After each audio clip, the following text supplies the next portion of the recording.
여러분 안녕하십니까? 모세오경 제7번째 강의를 시작하겠습니다. 신해산 언약 잠깐 얘기하죠. 아까 출애굽기 19장에서 1절에서 6절은 법적 선포고요. 24장은 실제적으로 언약 체결식을 하는 장면입니다. 모세는 중재자, 중보자예요. 그리고 이제 하나님을 상징하는 이제 그쪽, 그리고 백성들이 쭉 도열해 있죠. 여기서 모세는 중간에 중재자로서 언약을 체결합니다. 언약을 체결할 때 이제 양푼에다가 짐승의 피를 담아서 백성들에게 뿌리고 하나님께도 뿌려요. 피언약이라고 그래요. 피언약. 우리는 노아 때부터 피언약이라는 말을 사용합니다. 언약의 피. 왜냐하면 피는 생명이기 때문에 언약이라는 말은 생명을 걸고 내가 이걸 어기면 하나님 나를 치신다. 쳐도 좋다. 이거거든요. 또 언약이라는 말은 쪼갠다라는 의미입니다. 카트라는 말이 들어가 있거든요. 카트 자르다. 쪼갠다. 아브라함이 언약을 체결할 때 하나님의 언약이 지나갔죠. 새가 양쪽에 쪼개져 있죠. 그러니까 언약을 어기면 쪼개겠다는 겁니다. 그러니까 언약을 어기니까 하나님께서 나라를 쪼갰어요. 북이스라엘과 남유다. 그래도 언약을 어기니까 그걸 완전히 흩어버리셨어요. 디아스포라. 언약이 얼마나 중요한지. 언약은 언약적 축복과 언약적 저주로 나뉘어져요. 우리는 언약적 축복을 받아야 되죠. 당연히 언약적 축복을 받아야 됩니다. 그러기 위해서 우리가 예배도 드리고 이런 언약법을 지켜나가야 되는 거죠. 자, 이제 이스라엘 백성들이 광야에서 금송아지 우상 숭배를 하게 되죠. 출애굽기 31장 1절 모세가 산 위에서 더디 내려옴을 보고 40일에서 하루를 못 참은 거예요. 참 인간의 연약함이란. 그리고 금송아지를 만듭니다. 애굽 신이죠. 애굽의 신, 이게 여호와라는 것입니다. 애굽으로 돌아가자는 거죠. 그런데 우리가 성경을 자세히 보면은 이게 단순한 우상 숭배가 아니라 금송아지와 번제와 화목제를 드렸더라. 금송아지에게 번제와 화목제는 언약을 체결하는 데 있어서 제의적 절차, 제의적 요소예요. 그러니까 언약을 체결할 때 반드시 번제와 화목제를 드려요. 번제는 다 태워서 하나님 앞에 드리는 것이고 화목제는 하나님과 우리가 교제를 통해서 언약을 더 발전시키는 의미로 화목제를 하는 거죠. 그러니까 우리가 교회에서 예배를 드리는 것도 일종의 언약 체결식이에요. 정확하게 얘기하면 언약 갱신입니다. 언약 체결 갱신이에요. 그리고 밥을 먹는 것은 일종의 화목제입니다. 화목제. 이걸 우리가 이제 레위기에 가서 조금 더 자세하게 보겠지만 이스라엘 백성들이 우상 숭배는 단순한 우상 숭배가 아닙니다. 아니 우상 숭배라고 하면 틀려요. 하나님과의 언약 파기 그리고 애굽 신과의 언약 체결이에요. 여기서 하나님께서 분노하신 거죠. 3,000명을 죽였지만 하나님의 분노는 풀리지 않았어요. 내가 너희를 진멸하겠다. 모세야 너하고 나하고 다시 시작하자. 모세가 하나님 안 됩니다. 이거 하나님의 백성입니다. 하나님께서는 모세야 네 백성이라고 얘기합니다. 내 백성이 아니라는 거죠.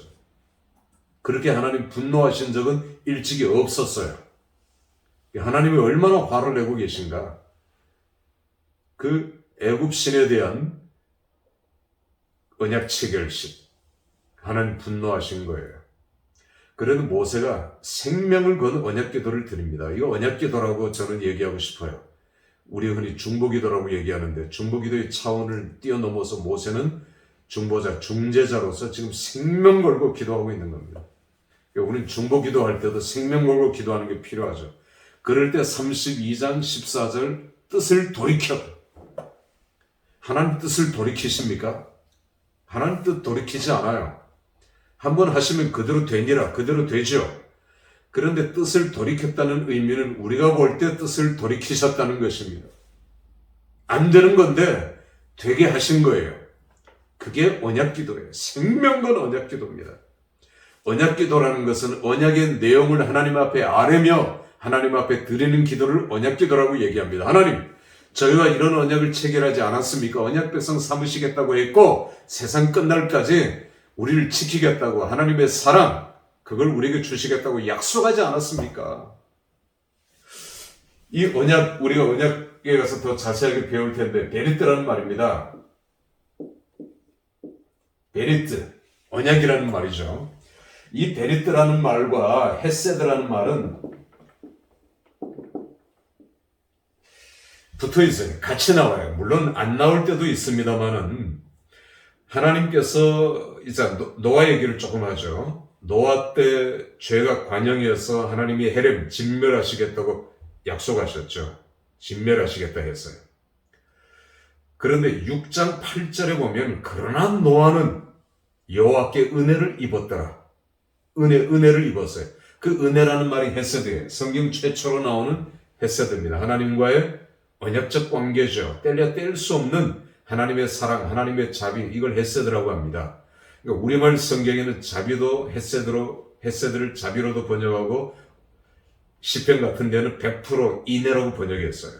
혹은 은총이 다는 아니지만 은총, 은혜, 창세기 6장 8절 같은데 모든 은혜가 헤세드는 아닙니다.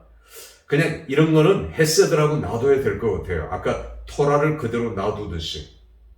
고유명사로 그냥 헤세드 이렇게 놔둬야지 자꾸 이걸 일반 명사로 바꿔버리니까 성경을 읽는 사람은 헷갈립니다. 언약을 전공한 사람이 번역을 안 해서 그래요. 다시 우리가 성경을 개혁할 때, 다시 개정할 때는 언약을 전공한 언약 신학자들이 좀 들어가야 돼요. 이게 굉장히 중요하고, 왜? 성경이 언약책이니까, 뉴 테스트먼트, 올드 테스트먼트, 카바넌트, 언약책인데, 이거 망각하면 안 되잖아요.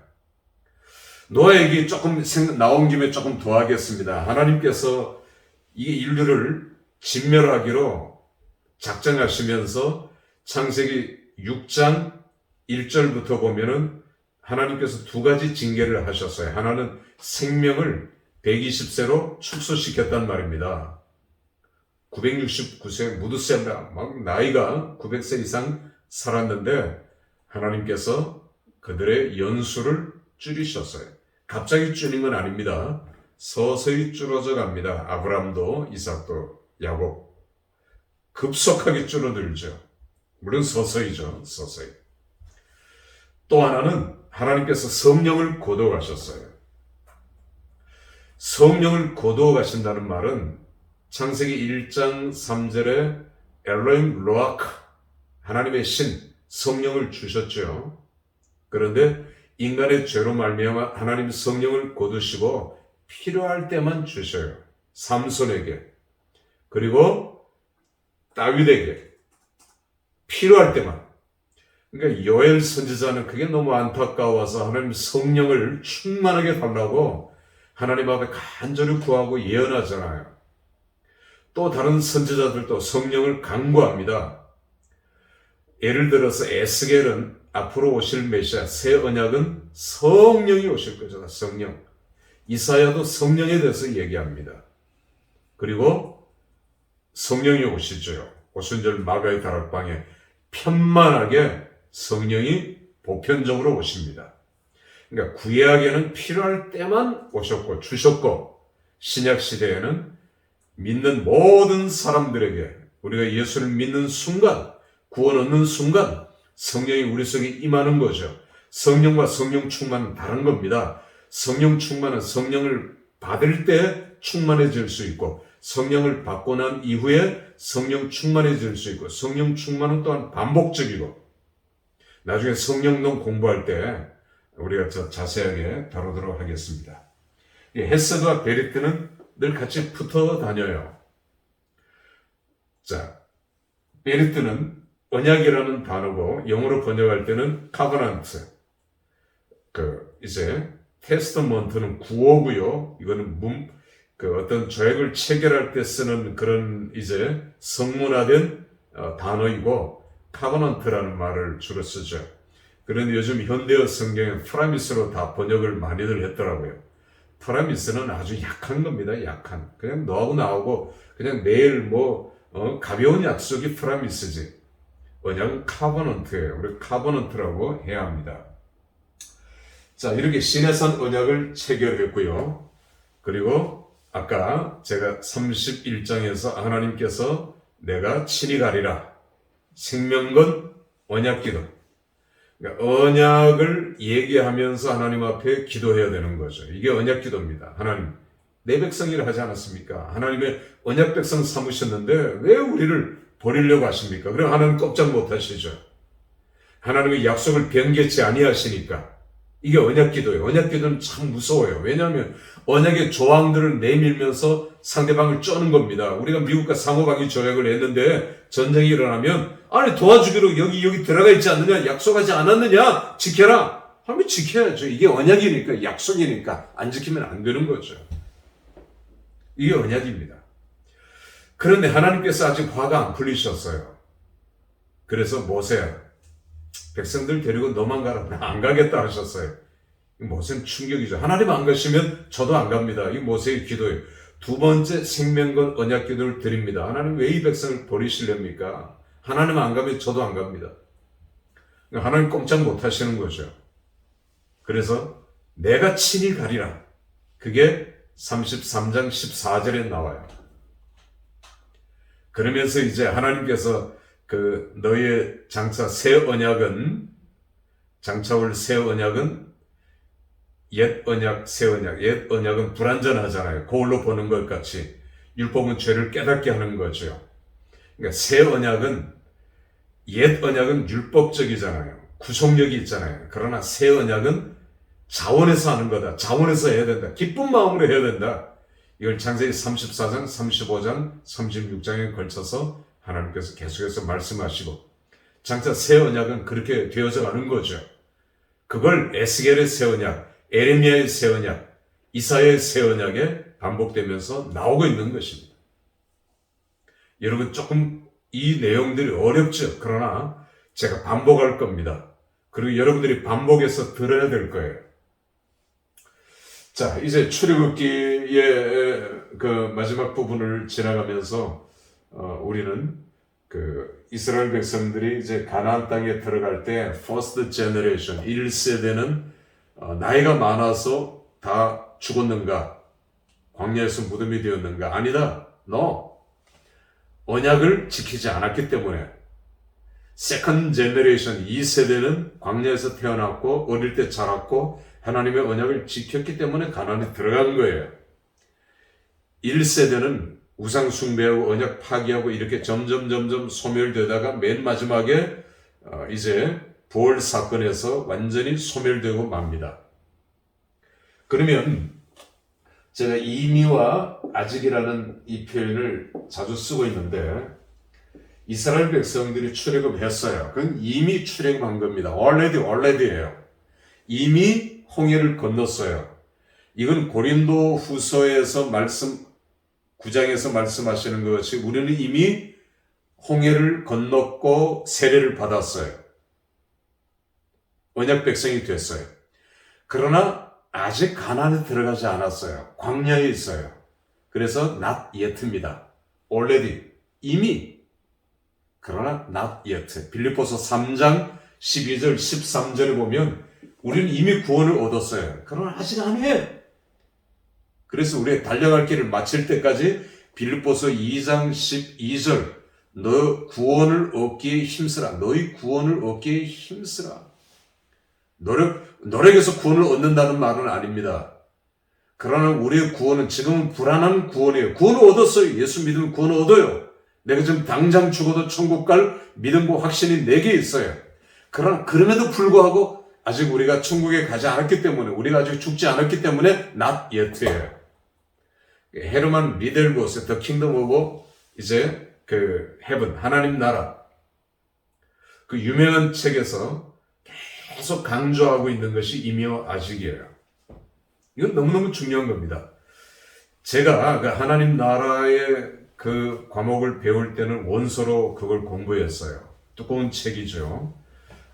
그거 정말 읽어 내려가는데 힘들어요. 중간중간 읽고 그렇게도 했는데, 그걸 정독해가지고 완독을 못했어요. 레포트를 쓸 때도, 너무, 힘들어서. 근데 지금 어떻습니까? 다 번역이 됐어요. 이런 번역된 책, 신약학을 공부할 때, 신약학을 공부하고자 하는 학생들은 이 헤르만 리델보스의 하나님 나라 이 책을 읽으셔야 돼요. 그리고 종말론에 있어서 하나님 나라에 있어서 제일 중요한 것은 이미와 아직 관계예요. 우리는 이미 구원을 얻었지만 아직 아니라는 것. 어쩌면 당신은 구원받지 않을 수도 있다. 그 두려움이 우리 가운데 있어야 완전한 구원을 이루어낼 수가 있는 거예요. 우리 한국 교회는 이게 잘 안 됐어요. 이 교육을 잘 못 시켜요. 지금도 구원 얻으면 됐다. 밥상 받아놨으니까 내가 대충 해도 회개하면 될 것 아니냐 이거거든요. 주의 종들도 그래서 잘 넘어집니다. 자주 넘어집니다. 믿음이 좋은 사람일수록 자주 넘어져요. 구원도 중요하지만 구원 얻은 이후의 삶이 더 중요하죠. 그래서 광야, 우리는 아직 광야에 있어요. 광야. 긴장의 끈을 늦추면 안 되잖아요. 못 들어가요. 가나안에. 여기서 언약법을 지켜야 돼요. 우리는 광야에 있기 때문에 already and not yet 사이에. 그러니까 로마서 1장, 로마서 5장 2절, 3절을 보면은 이미 우리는 구원을 얻었으니, 그러니까 칭의를 받았으니, 우리는 이미 이제 구원을 얻었다는 표현이 나와요. 이제 완료 수동태입니다. 이미 구원을 얻었어요. 그런데 5장 9절 10절에 가면 아직 구원을 아직 얻지 않았다는 겁니다. 아직 아니라는 겁니다. 이게 두 번 강조가 돼요. 앞에 두 번, 뒤에 두 번. 이거는 미래 수동태로 되어 있어요. 미래형으로 되어 있죠. 과거 수동태는 과거 시제로 되어 있고 이미 구원을 얻었지만 not yet 아직 아니라는 것입니다. 이거 굉장히 중요한 거거든요. 아직 우리는 광야에 있어요. 긴장의 끈을 절대 늦춰서는 안 됩니다. 광야라는 말,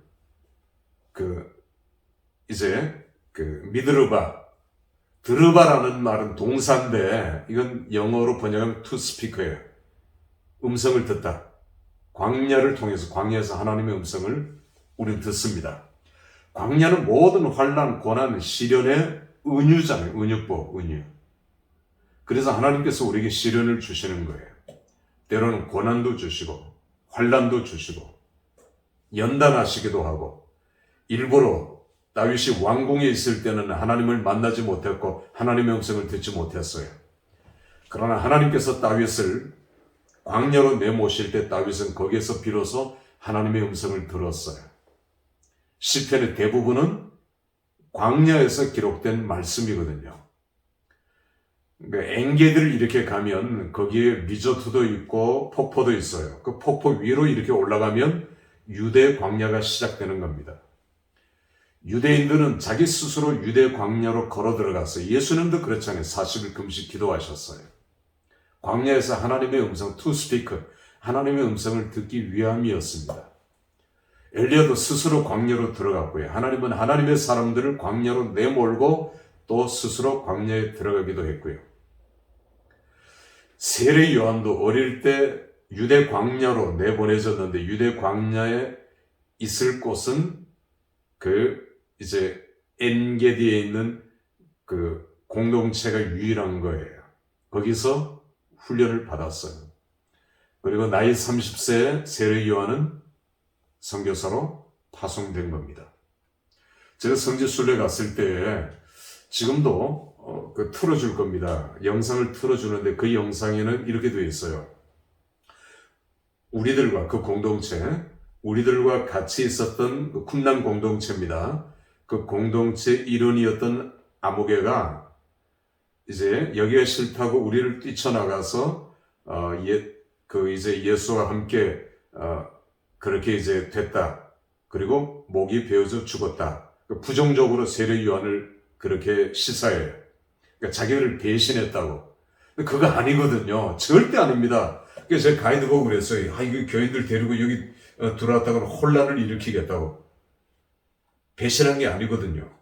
쿰난 공동체에서 했던 세례의식, 물을 뿌리는 정결의식, 그리고 쿰단 공동체에서 행했던 그런 것들이 이제 그 예수님이 하셨던 거하고 유사해요. 가르침도 그렇고. 그래서 초대 공동체, 초대교회에 많이 들어왔어요. 쿰단 공동체가 나중에 없어졌잖아요. 근데 자연스럽게 이제 초대 공동체로 초대교회로 이렇게 들어오게 됐단 말이에요. 그 비슷한 것들은 우리가 나중에 또 중간사 이런 과목에서 배울 수 있을 겁니다. 이번 강의 이렇게 마치겠습니다. 수고했습니다.